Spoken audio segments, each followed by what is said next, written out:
Hello everyone! For today's video nga ay gagawa ako ng macaroni cheese. Kung paano ko ginawa, tara, samahan niyo ako.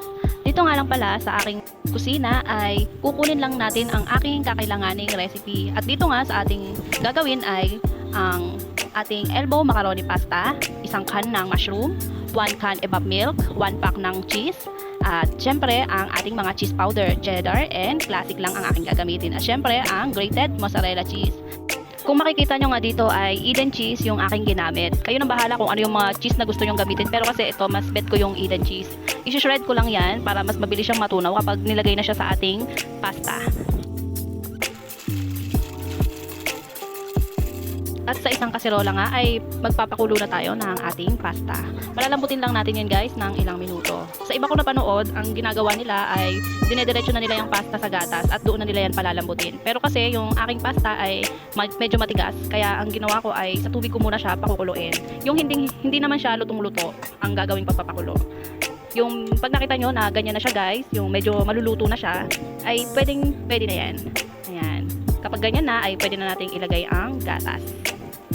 Kayo na rin bahala guys kung ano yung mga gusto nyong gatas na ilagay. Pero kasi ako, ito yung talagang favorite ko na gatas. Yung evap na kulay red. Yung Alaska evap. Yan, gustong gusto ko yan. Minsan, pinapapak ko talaga yung gatas na yan eh. Iniinom ko talaga yan kasi sarap na sarap ako sa lasa niya. At pagkatapos nyan guys, ay pwede na nating ilagay ang ating grated Eden cheese. At ang ating classic na cheese powdered. Yan, ang sarap nyan guys. At pagtapos nyan, ilagay na rin natin ang ating mushroom. Isama na natin lahat yan.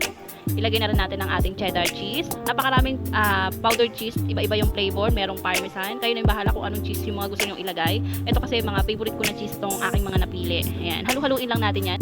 At ang huli ay ang ating mozzarella cheese. Hinati ko nga dito yung mozzarella cheese. Una yung kalahati ay nilagay ko muna.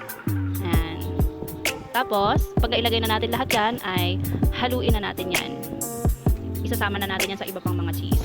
Para naman mas maganda yung ating macaroni cheese, mas mukha siyang malapot dahil sa ating mozzarella. Siya yung nagpapalapot dyan. Alam nyo ba, ngayon lang nakapag-upload ulit ang inyong ante dahil ako ay na-busy. At yung kalahati nga pala ng ating mozzarella ay ilalagay lang natin sa ibabaw ng ating macaroni cheese. Para naman maganda siya tignan at mukha talagang nakakatakam. Yan. Pwede na nating patayin dito yung apoy guys at tatakpan lang natin siya. At makalipas nga ang ilang minuto, ayan na ang ating macaroni cheese. O diba, tingin pa lang, mukha nang masarap. Pwede na natin yung iserve sa ating mga kiddos.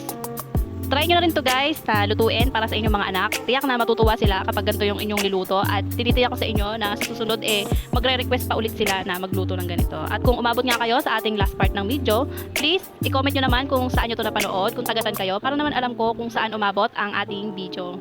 At kung nagustuhan nyo nga ang ating for today's video, please like and share naman po. At for your suggestions ay i-comment nyo lang yan sa ating comment section. Ilalagay ko din dyan guys ang recipe natin for the day. Yun lang guys. Thank you for watching. Follow for more videos. Bye! Ingat!